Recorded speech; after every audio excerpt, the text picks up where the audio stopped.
என்னோட சேனலை சப்ஸ்கிரைபர் பண்ணிப்போங்க. அதாவது ஜூன் மாதம் 1ஆம் தேதி கார்த்திகை தீபம் சீரியலில் என்ன நடக்குது அப்படின்னு சொல்லிட்டு பார்க்கலாமாங்க. அங்கே பார்த்தீங்க அப்படின்னா ரேவதி மனையில் உட்காந்துருக்குறாங்க. ஐயரு மந்திரமெல்லாம் ஓதிக்கிட்டு இருக்கிறாரு. சூப்பராக வந்து எல்லாமே கழுத்தில் மாலை போடுற ஃபங்க்ஷன், நலங்கு ஃபங்க்ஷன் மாதிரி நடக்குது வீட்டில். அவங்க ஒரு பரிகாரம் மாதிரி பண்ண சொல்லியிருக்காங்க. அதனால் ஐயரு மந்திரம் ஓதிக்கிட்டு இருக்கிறாரு. அப்போ வந்துட்டு சந்திரகலா எங்கே இவரை காணமே அப்படின்னு சொல்லி கேட்குறாங்க. எங்கே போனாருன்னு தெரியலையே, இந்த மாப்பிள்ளை எங்கே போனார் வந்தாருன்னே தெரியலையே அப்படிங்கிறாங்க. வந்துருவாப்பில் அப்படிங்கிறாங்க. எங்கே சந்திரா காணமே அப்படிங்கிறாங்க. வந்துருவாங்கக்கா, நீங்கள் ஒன்றும் கவலைப்படாதீங்க அப்படிங்கிறாங்க. இதுக்கடையில் பார்த்தீங்க அப்படின்னா அந்த சந்திரகலாவோட ஃப்ரெண்டு சாமுண்டீஸ்வரியோட ஃப்ரெண்டோட பையனுக்கு ரேவதியை நிச்சயம் பண்ணி விட்டுருக்குறாங்க சாமுண்டீஸ்வரி. அவர் வந்து 1ஆம் நம்பர் போர்ஜரி. அவங்க வந்துட்டு ஒரு பொண்ணோட பழகி அவங்க ஐசியில் இருக்காங்க. அவங்க அம்மாவில் வந்து அந்த செல்ஃபோனில் இருக்கிற வீடியோவை கொடுக்குறேன், பணத்தை கொடுன்னு சொல்லிட்டு போலீஸும் கார்த்தியும் சேர்ந்து பிளான் போட்டு அவனை பிடிக்கணும், அவன் யார் அந்த ரெட்டு அப்படிங்கிறத வந்து கண்டுபிடிக்கிறதுக்காக அந்த அம்மாவை செல்லை கொண்டுக்கிட்டு ஒரு பாலடைஞ்ச பங்களாவுக்கு நிற்க சொல்கிறாங்க. அவங்களும் அங்கே வெயிட் பண்ணிக்கிட்டு நின்றுட்டுருக்குறாங்க. அப்போ அவன் தலையில் முகமூடியை போட்டுக்கிட்டு அங்கே வர்றான். இங்கே பாரு, முதல்ல செல்லை கொடு அப்படிங்கிறாங்க. ஐயா, நாங்கள் வந்து நான் யார்ட்டையாவது மாட்டி விடலான்னு பார்க்குறியாங்கிறாங்க. நான் யார்ட்டையும் மாட்டி விடல, என் பொண்ணுக்கு ஆஸ்பத்திரி செலவுக்கு பணம் வேணும், அதை கொடுத்துட்டிங்கன்னா நாங்கள் பாட்டில் போய்கிட்டே இருப்போம், தயவு செய்து நாங்கள் சொல்கிறத கேளுங்கய்யா அப்படிங்கிறாங்க. அதெல்லாம் முடியாது, முதல்ல ஃபோனை கொடு அப்படின்னு சொல்லிட்டு பிடுங்குறாங்க. சுற்றி இருக்கிற போலீஸ் எல்லாம் வேகமாக ஒடியாறாங்க. ஒடியாந்தோடனே அவன் என்ன பண்ணுறான்னா கண்ணில் மிளகாப்பொடி தூக்கிட்டு வேகமாக ஓடுறான். ஓடனோடனே ஓடி செவுறேறாங்க. கார்த்தியும் பின்னாடியே ஓடுறாங்க. அவங்களால ஒரு கட்டத்தில் ஒன்றுமே பண்ண முடியல. பேசாமல் அங்கே ஒரு பெயிண்ட் டப்பா இருக்குது, அதை எடுத்து அடிக்கிறாங்க. கையில் பெயிண்டெல்லாம் ஆகிருது அந்த ஆளுக்கு. அவன் தப்பிச்சு பொழிச்சிட்டு அங்கே ரேவதி கழுத்தில் வேற மாலை போடணும்ல, அதனால் நேராக ரேவதி வீட்டுக்கே வராங்க. கார்த்தி துரத்திக்கிட்டே வர்றாங்க. அங்கே வந்துட்டு மாலை போட ஃபங்க்ஷனுக்கு மாலையை கையில் எடுத்துகிட்டு சாமுண்டீஸ்வரி கீழே நடந்து வராங்க. அப்போதைக்குன்னு பார்த்து இவர் வந்துட்டு வேகமாக ஓடுறாரு.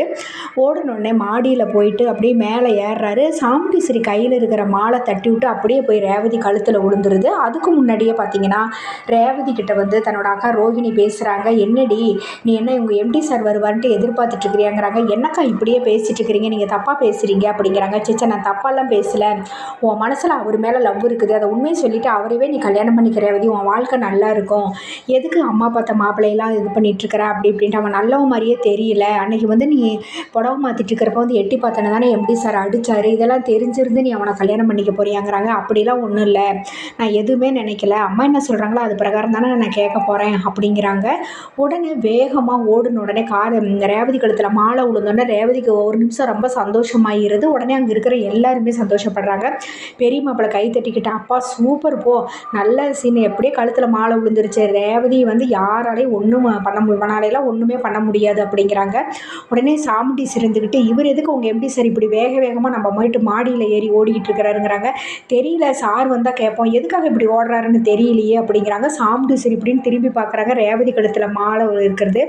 ஐயோ, இந்த தரமும் கை தட்டி விட்டு அவனே மாலை போட்ட மாதிரி அவன் கைப்பட்டு இந்த மாலை ரேவதி கழுத்தில் வந்துருச்சு. எப்போ பார்த்தாலும் நான் என்ன பண்ணாலும் எந்த பூஜையுமே நிம்மதியாக நடத்தவே முடியலையே, இவன் பாட்டில் அங்கேயும் இங்கேன்னு போகிறான்னு வேற போயிடுறான், பெரிய மிஸ்ஸியாக இருக்குது, என்ன பண்ணுறதுனே தெரியலையே அப்படின்னு சொல்லிட்டு யோசிச்சுட்ருக்குறாங்க.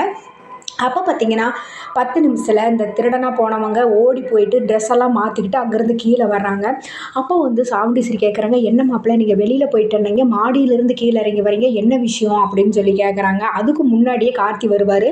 அப்போ எல்லோரும் சொல்லுவாங்க, யாமா நீங்கள் எதுக்கு இப்போ மாடியில் வேகமாக ஏறி ஓடுறீங்க அப்படின்னு. உடனே ஒரு திருடனை துரத்திக்கிட்டு வந்தாங்க, இங்கே வந்து உங்கள் வீட்டு மாடியில் தான் ஏறினாப்புல, அதனால தான் அவரை துரத்திக்கிட்டு நான் வந்தேன், வந்துட்டு தான் இப்போ பிடிக்கிறதுக்காக இது பண்ணனேன் அப்படின்னு சொல்லி இது பண்ணுறாங்க. தப்பிச்சு போயிட்டானாட்ருக்குது, அதை தொலைவை நான் மாடி ஏறினேன், இல்லைன்னா நான் மாடியில் ஏற வேண்டிய அவசியம் இல்லைங்கிறாங்க.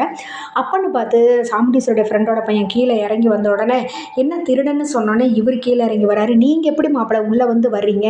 ஆமாம், உங்கள்கிட்ட நான் என்ன சொன்னேன், ரேவதி கழுத்தில் மாலை போடுற ஃபங்க்ஷன் இருக்குது, எங்கேயும் போகக்கூடாதுன்னு சொன்னால, அப்படி இருந்து நீங்கள் இவ்வளோ நேரம் எங்கே போனீங்க? இல்லைங்க அத்தை, கொஞ்சம் இந்த செல்ஃபோனில் இதாக இருந்தனால கொஞ்சம் லேட் ஆகிடுச்சுங்க அத்தை, தப்பாக நினச்சிக்காதீங்க அப்படிங்கிறாங்க. என்ன நினச்சிட்டு இருக்கிறீங்க உங்கள் மனசில் அப்படி இப்படின்னு சொல்லி இது பண்ணிட்டுருக்காங்க. இனிமேல் இப்படிலாம் பண்ணிகிட்டு இருக்காதீங்க அப்படின்னு சொல்கிறாங்க. ஐயரு உடனே இருந்துக்கிட்டு, அம்மா நீங்களாம் பேசிட்டுருங்க, நான் கிளம்புறேன், இந்த மாலை வந்து நான் ஒரு கொஞ்சம் நேரம் அப்படியே இருக்கட்டும் அப்படின்னு சொல்கிறாங்க. சரி, ரொம்ப நன்றி அப்படிங்கிறாங்க.